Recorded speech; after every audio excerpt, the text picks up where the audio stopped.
degdega ciidankii ugu badnaa haram cada ayaa gaadhay degmada Baraawe caasimada dawlad goboleedka Koonfur Galbeed ee Soomaaliya halkaasi oo la sheegay in heegan ay kaga galeen isla markaana la doonayo in halkaasi ay tahay lagu aasaaso maamul cusub oo Koonfur Galbeed ah sida dawladda Villa Soomaaliya ay qorsheynayso xaaladdu ayaa faraha ka sii baxday dhinaca kalena magaalada Baydhabo caasimada dawlad goboleedka ku meel gaarka oo imika isla markaana fadhiga madaxtooyada ee Koonfur Galbeed ay tiila ayaa lagu amray inaysan soo degan gabi ahaanba diyaarad ka timid magaalada Muqdisho isla markaana ay halkaasi ay soo degto xaaladda siyaasadeed ayaa cakiran iyadoo dhinaca kalena warar kala duwan sheegaya gudoomiyaha golaha shacabka Aadan Madoobe oo doonaya inuu halkaasi u duulo isagoo la sheegay in qof ilaa iyo 20 beekamo qoriga nooca loo yaqaan oo sita tanina lagu sheegay in cabsi hor la ay soo wajahday ee dadka ugu sareeya ee dawladda federaalka Soomaaliya cabsi xoogan laga qabo in halkaasi ay shaqaqooy ay ka dhacdo dhinaca kalena gudoomiyaha ayaa la sheegay in diyaarad ay ka sii qaado gudaha caasimada gaar ahaan airportka cadal waayay diyaarad kastana ay sheegtay inaysan maraba diyaar aysan u ahayn in khasaare ay dhaxgasho xaaladdu ayaa faraha ka sii baxday ee gabi ahaanba shacabka reer Koonfur Galbeed gaar ahaan kuwa magaalada Baydhabo jooga iyo nawaaxigeeda waxay isku raaceen inay difaacdaan ee madaxweynahooda Cabdicasiis Xasan Maxamed Laftagareen isla markaana aysan ogolaan maraba farigelin shisheeyo kasta ee lagu sameeyo iyagoona ay sheegeen inaysan maraba aqbali doonin daandaasi kasta ee lagu sameeyo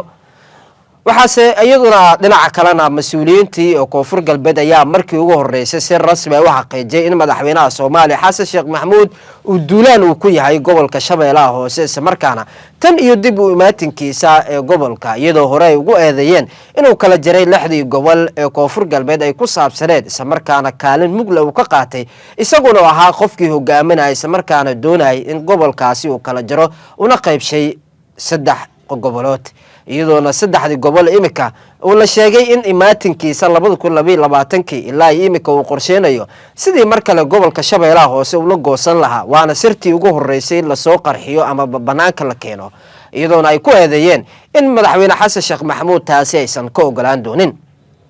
madaxweynaha dawlad goboleedka Koonfur Galbeed Cabdicasiis Xasan Maxamed Laftagareen ayaa amar buuxa siiyay ciidanka ku sugan Koonfur Galbeed gaar ahaan kuwa magaalada Baydhabo jooga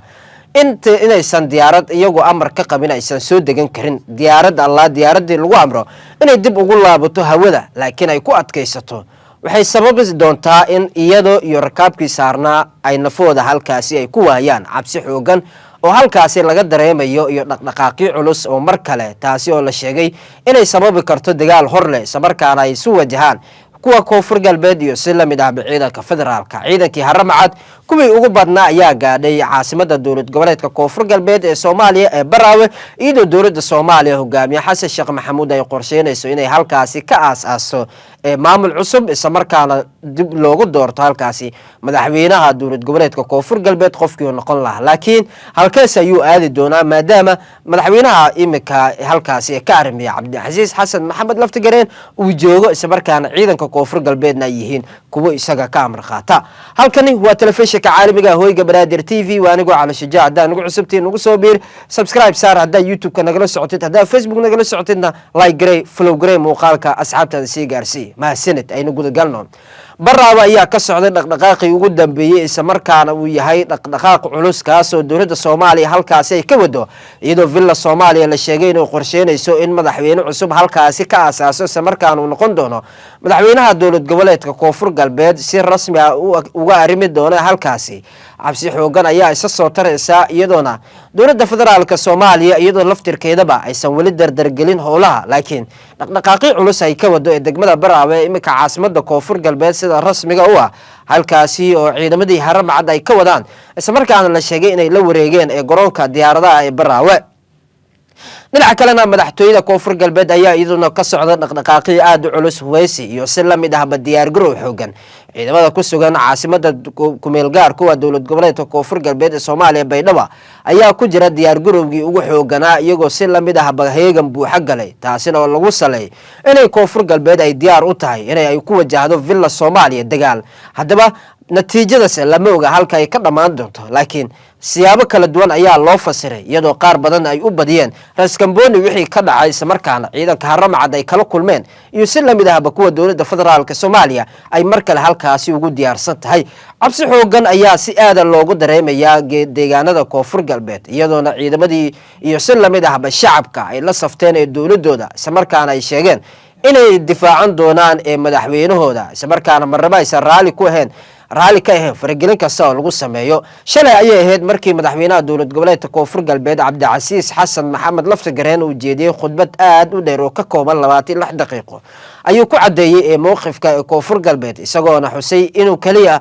oo koonfur galbeed ay aqoonsan tahay dastuurkii 2012 kaas oo ahaa dastuur ku meel gaara welina uu sheegay in kaasi uu yahay midka lagu dhaqi doono ee gudaha dalka gaar ahaan dowlad goboleedka koonfur galbeed kaasi ay aqoonsan tahay. wuxuu kaloo xusay farigelin kasta nooc kasta ay u eg tahay oo villa Soomaaliya kaga timaado uusan marnaba aqbali doonin. wuxuu safarin culus u diray kooxda villa Soomaaliya joogto isagoona u sheegay inaysan marnaba isku dayin in ciidamo iyo si la mid ahba wax kasta aysan la soo aadin oo aysan ku soo fududaanin ee gudaha ee dhulka ee koonfur galbeed. mar kale wuxuu cadeeyey mowqifka villa Soomaaliya isagoona uu sheegay inay doonayso kaliya burburinta shacabka koonfur galbeed laakiin ujeedadu aysan ahayn kursi iyo xil la isku haysto inay soo dhaaftay. wuxuu sheegay laftagareen in imika ay taagan tahay difaaca dadkii shacabka ee koonfur galbeed ahaa taasi oo laga celcelinayo madaxweynaha villa Soomaaliya ku sugan imika xasan sheekh maxamuud oo la sheegay inuu qorsheynayo burburinta ee saddexdaasi gobol. ujeedada ugu muhiimsan ee siyaasiyiinta ugu saameynta badan gaar ahaan dadka ka agdhow ee madaxweynaha dowlad goboleedka koonfur galbeed laftagareen ayaa xaqiijiyay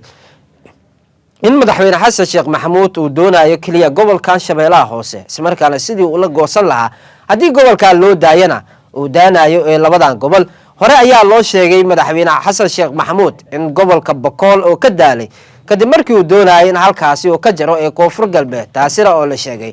inaysan suuragal aysan ahayn islamarkaana ay u socon weysay. madaxweyne xasan sheekh maxamuud waxaase kula kulmay ka hortag adag iyo si lamid ahba midnimo ayay ku sheegeen mas-uuliyiinta koonfur galbeed inay kala hortageen madaxweyne xasan sheekh maxamuud. villa Soomaaliya ayaa dadaal xoogan gelinaysa sidii dalka ee mar kale u kala jari lahayd gaar ahaan madaxweyne xasan sheekh maxamuud ayaa lagu eedeeyey teeram kasta uu yimaado inuu ka shaqeynayo burburinta dalka kala qaybinta ummadda iyo dhowr dowladood oo kala duwan. imaashiyihiisa 2022 ilaa maanta wuxuu aasaasay SSC Qaatimo isagoona Somaliland uu ka soo jaray. tanina ayaa la sheegay in xiisad culus ay sii abuurtay islamarkaana colaadda gobolka ay sii horisay iyadoo Somaliland la sheegay in xilligii farmaajo ay soo dhaweed laakiin madaxweynaha jamhuuriyadda Soomaaliya imika ka arrimiya xasan sheekh maxamuud villa Soomaaliya uu joogo uu sabab u noqday inay xitaa ilaa Israa'iil ay xiriir ay la sameeyaan Somaliland taasoo la sheegay in madaxweynaha Soomaaliya xasan sheekh maxamuud uusan doonaynin midnimo Soomaaliyeed laakiin uu ka shaqeynayo burburinta iyo kala qaybsanaanta ummadda. madaxweynaha ayaa lagu eedeeyay inuu qolo kastaba uu jecel yahay inuu gobol gaar ah u jaro isla markaana isu magacaabaan maamul goboleed gaar ah. Garbahaare ayay ahayd markii madaxweynaha Soomaaliya xasan sheekh maxamuud halkaasi uu geeyay Raas Kamboni ciidamadii ugu badnaa xoogga dalka Soomaaliyeed kuwaas isugu jiray kuwa haram cadka iyo kuwa xoogga dalka taasi oo ugu dambeyntii uu fashil ka soo dhamaaday iyo natiijo eber ah kadib markii dagaalka uu ku gacan sareeyay madaxweynaha dowlad goboleedka ee Jubbaland Axmed Maxamed Islaam Axmed Madoobe oo horey madaxweyne xasan sheekh maxamuud oo gobolkaasi u siiyay ismarkaana saddexdaasi gobol oo isagoo u jaray oo koonfur galbeed uu ka soo jaray. xaaladaas ayaa faraha ka sii baxday ee gabi ahaanba lama oga halka ay wax ka dambeyn doonaan iyagoo siyaasiyiinta koonfur galbeed ay socoto eedeyntooda ay u jeedinayaan ismarkaana ugu sheegayaan madaxweynaha Soomaaliya inuu tartiib u socdo ismarkaana uu joojiyo burburinta iyo waxyaalaha la midka uu la doonayo. dhammaan waxa idin sheegay waxay ahaayeen kuwo siyaabo kala duwan ay ugu hadleen ama baal aagu soof ay u fasirteen shacabweynaha iyo si lamid ahba mas'uuliyiinta koonfur galbeed ay ku sheegeen inay tahay wax sax ah waxa uu doonayo madaxweynaha Soomaaliya xasan sheekh maxamuud inuu soo goosto gobolkaasi oo Shabeellaha Hoose. dhanka kale dadka ugu saameynta badan ee koonfur galbeed ayaa iyaguna la sheegay inay la safteen madaxweynahooda dowlad goboleedka koonfur galbeed cabdicasiis laftagareen iyagoona ay sheegeen in madaxweynaha ay la garab taagan yihiin lacag iyo hubba islamarkaana u diyaar garoobo difaacidda midnimada iyo si lamid ahba kursigiisa iyagoona ay u sheegeen in markii hore aysan doonaynin madaxweyne laftagareen laakiin imika ay ku qasabayso ee danta inay taageeraan ee madaxweynahooda maadaama xaaladda isku bedeshay arrin qadiyadeed waa sida lagu sheegay. cabdicasiis xasan maxamed laftagareen afkiisa ayuu ku qirtay in lagu soo duulay shacabka ee koonfur galbeed wuxuuna sheegay inuu diyaar u yahay in xitaa uu dagaalamo laakiin marnaba aysan diyaar u ahayn inay dhiibaan ee maamulkaasi islamarkaana ay ku wareejiyaan ee gobolka shabeellaha hoose madaxweynaha soomaaliya xasan sheekh maxamuud shaqaaqooyin kala duwan ayaa horey ugu qarxay ee gobolka shabeellaha hoose iyadoo la doonayay in la gooso islamarkaana si lagu doonayay in lagu soo daro gobolka banaadir iyadoona si aadan la iskugu dagaalay taasina oo sababtay inay ka dhashaan weeraro noocyadooda kala duwan isugu jirta dhimasho iyo dhaawac iyo khasaarooyin oo kala duwan afgooye ayaa iminka ka taagan tahay ciidamo isku sheegay inay yihiin badbaado koonfur galbeed ayaa halkaasi la wareegay islamarkaana ka wadaan dhaqdhaqaaqyo aada culus xaaladuse ayaa faraha kasii baxday qaar ka mid a mucaaradka oo kasoo jeeda shabeellaha hoose ayaa iyaguna taageeray madaxweynaha soomaaliya xasan sheekh maxamuud kana soo horjeesay madaxweynaha dowlad goboleedka koonfur galbeed cabdicasiis xasan maxamed laftagareen xaalada koonfur galbeed ayaa cakiran gebi ahaanba wixii warar kale oo ka soo kordha ee ku saabsan arrimaha koonfur galbeed siyaasadda adag u dhexeysa laftagareen iyo birmada xasan sheekh maxamuud iyo si lamid ahba xaaladaha ka taagan ee gobolada ee koonfur galbeed iyo si lamid ahba ciidanka haramcad ee tagitaankooda ee baraawe iyo arrimihii kale xasaasiga ee muhiimka iyo labada dhinac mucaaradka iyo muxaafidka halka u kala safteen ayaa halkan idinkugu soo gudbin doonaa daawadayaasha sharafta leh waa anigoo cali shajaa halkani waa telefishinka caalamiga hoyga banaadir TV ramadaan mubaarak